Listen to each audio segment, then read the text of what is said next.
What's up, guys? Welcome to the range. Today we're gonna have an awesome company, Prime Armor, and we're gonna be checking out their kit, shooting up their ballistic plate carriers, and I'm pretty excited. They brought me out here to have some fun and meld that with some business. So thanks for having me. I appreciate it, and I can't wait to try your guys' stuff.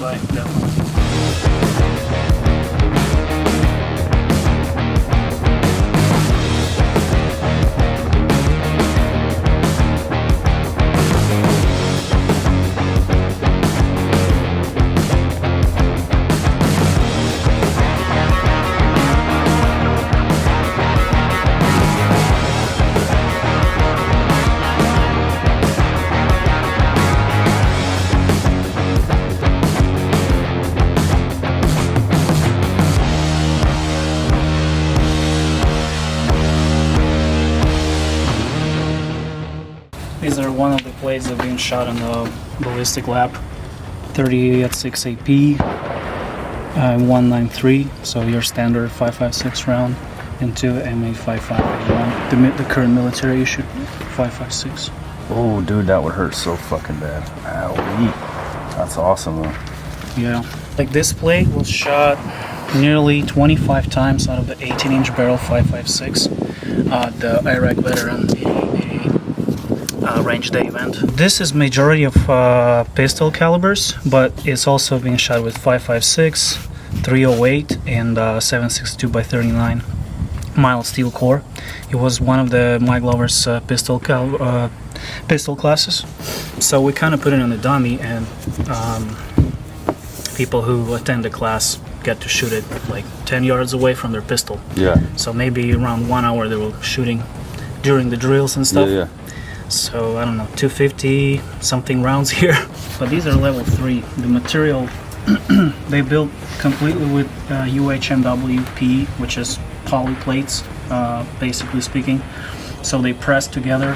You can see how thick this plate is, plus the back pad to reduce trauma on the back. We removed it to check if there any penetration here. But yeah, there is no ceramic in the front, so there's nothing to crash after the hit. And the moment when bullet penetrates the plate, it immediately stops inside of the plate. Like material meltdown and return to its original conditions like right away. So the round is not like breaking when you hit it, the plate, like steel, for example, right? It's literally stays inside. All right, guys, so here we are with the plate, so from Prime Armor. So now we're going to do some actual serious testing, and we'll run through what we're going to shoot it with. So we're going to do 5.56, 7.62, and 30-6. And 30-6. So we'll do one round per, just to see how it affects the armor and see how protected it would be. He's putting it on some clay, which he will explain better as to why they use this clay and how that helps with testing. But after that, it's not fun enough to just shoot it a few times. We're gonna try to break this thing, and we're gonna see what it takes to break body armor. So we're gonna test our level 3 plate today.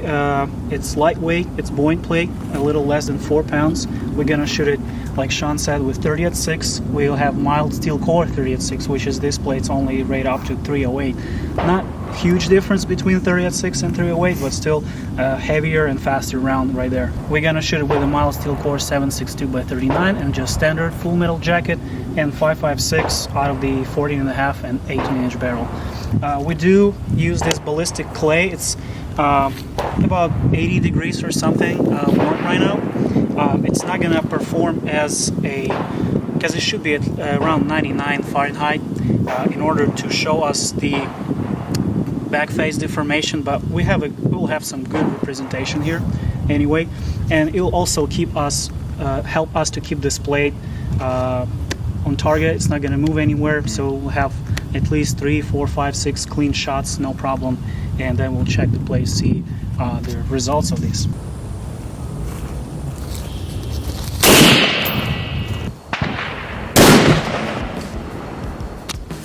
On that backside,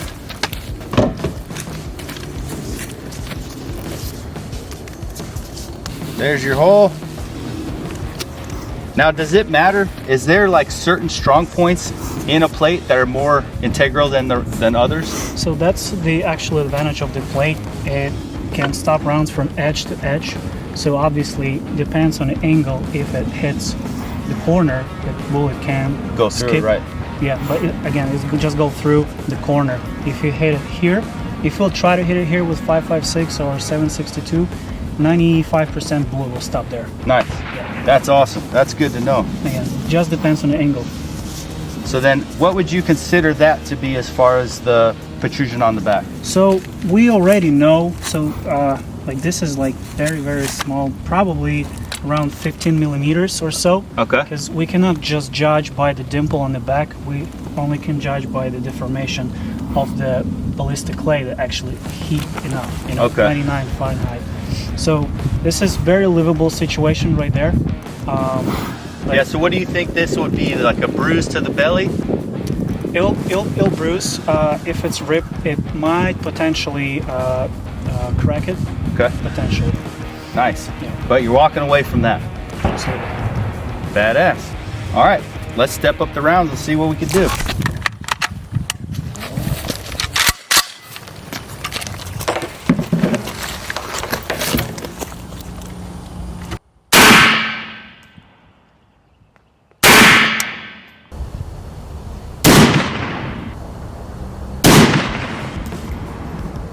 Boom, baby. So here we'll see one of these rounds was a standard full metal jacket, another one is with a hardened steel, which is mild steel core. Two, I would say the most popular rounds in the United States with in 7.62 caliber. Yeah. Obviously full metal jacket is more popular, it's cheaper, but we put them in a proximate distance of around 1 inch. NIJ requires 2, but this blade still can take it, so I guess let's just see. What does that mean, requires 2? They require it for it to count, it's 2-inch separation? Yes, that's Oh, wow, correct. okay. Yeah. So this is a higher standard, having it 1 inch. Kind of. Okay. Yeah, you can say that. It's harder for the plate. Harder. Okay. Stopped it. No penetration through there. That's 2 rounds of 7.62. I mean, damn. And to be honest, so let's look at that. So that's what you would tell, right?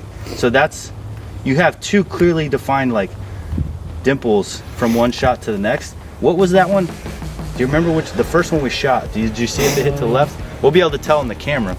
So the left one is pretty like noticeably larger than the right by comparison. Yeah, and they both kind of create the whole this. Yeah, that big one.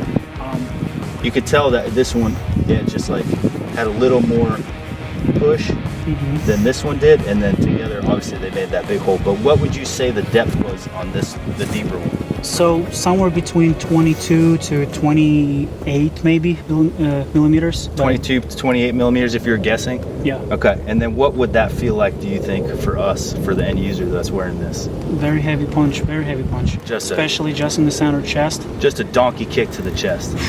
Something like that. Maybe donkey who exercise in that type of discipline pretty often. Just a yoked out donkey kicking you right in the chest, and you can't breathe. You're probably going to feel like you want to die, but you're going to survive that. If it's a weak point of your body, say rib, it'll break your rib. Yeah. With that type of hit, it's about 2,400 feet per second with a bullet that weighs 124 grain, I believe. Yeah. So it's pretty. So if I was wearing this, that would have hit me dead center in the chest. I feel like something's breaking on my small frame.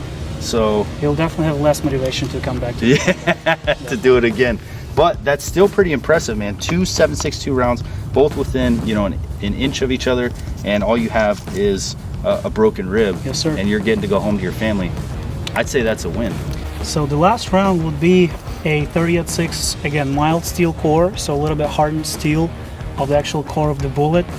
The weight on that bullet, I believe, 145 grain, and the velocity about 2,900 feet per second. Okay, so this thing's coming in hot. That's velocity of 5.56 out of the 18-inch barrel rifle. Yeah. But the weight of like 308 round. Nice. So if that can't punch through, we're doing pretty good. Oh yeah, definitely. We're not this thing is not leaving here alive. This isn't my plate, I'm sorry, man, but I didn't pay for this, so I'm breaking this. And there's two things that people like the best on YouTube. You either break things or build things. And we ain't building anything today. So this plate's going down. You just gotta break some. Heck yeah, let's do it.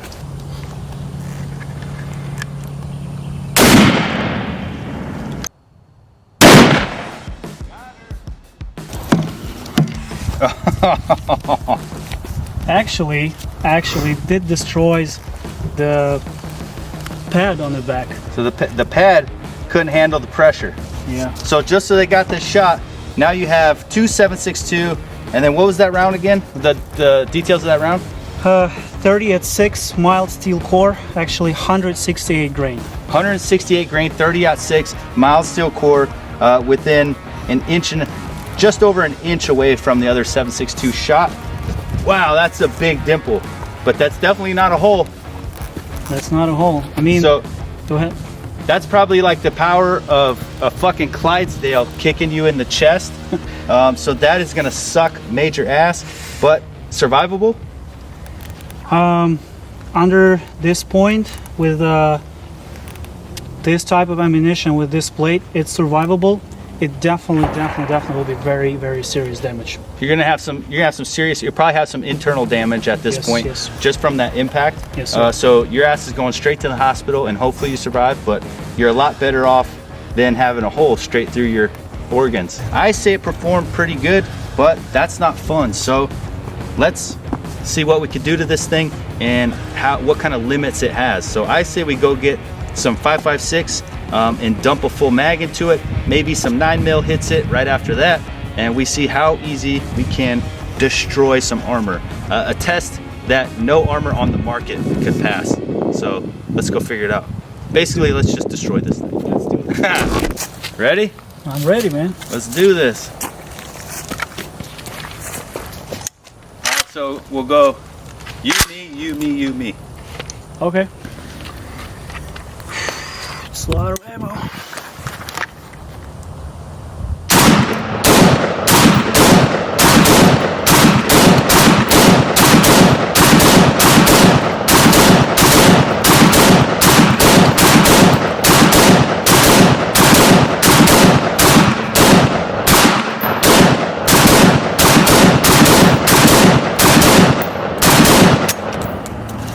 Empty.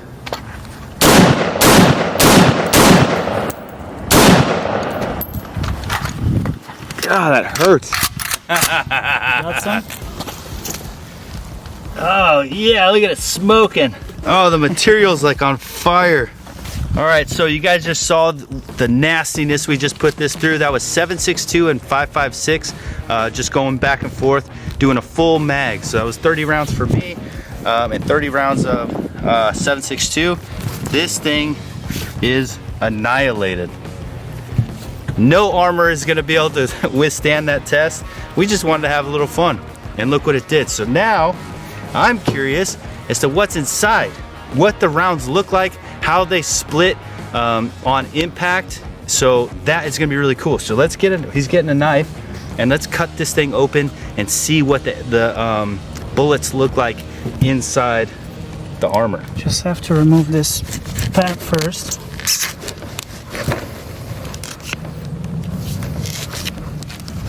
All right. Whew. So what layer is all this?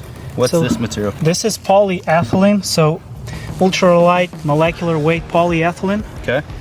I see 1, 2, I can feel it, 3, 4. Oh, I could see that round Unless right there. it's maybe two in one hole, maybe. You could see this thing just destroyed in that material. I thought maybe it would kind of stay together more. Oh no. But yeah, it just annihilates it, doesn't it? Dude, that's badass. Look at the size of hole. Would that, I wonder if that's the same on your skin. And then you can just dump out. There she goes. Yeah, I can see that group right there. Now there's the first layer. And it looks like, yeah, just a bunch in here. That's pretty neat. It's not often that you get to take apart your your body armor. Pretty much similar material for some of the even police officers' body armor. They also use polyethylene. It's either polyethylene or Kevlar. Kevlar is a little bit more expensive, but it's not able to stop rifle threats. That's why this plate made of the polyethylene. Dude, I appreciate you having me out. That was a ton of fun. This was cool, and I'm gonna be honest with you, I like the kit a lot. So as we're going through it to the day, it just feels good, it feels comfortable, and now I trust the plates that are inside. So it's been a pleasure, man. Super Thanks for happy to be stopping working by. with you guys. Definitely. Thank you so much for supplying me with the plate carrier that you did. I love it. And before we get out of here, let's do a couple more drills as some bonus content to show a couple basic drills that we like to use in special operations, and then we're gonna hit the road. Only fun special, I guess. Yeah. Just kidding, guys. Yeah.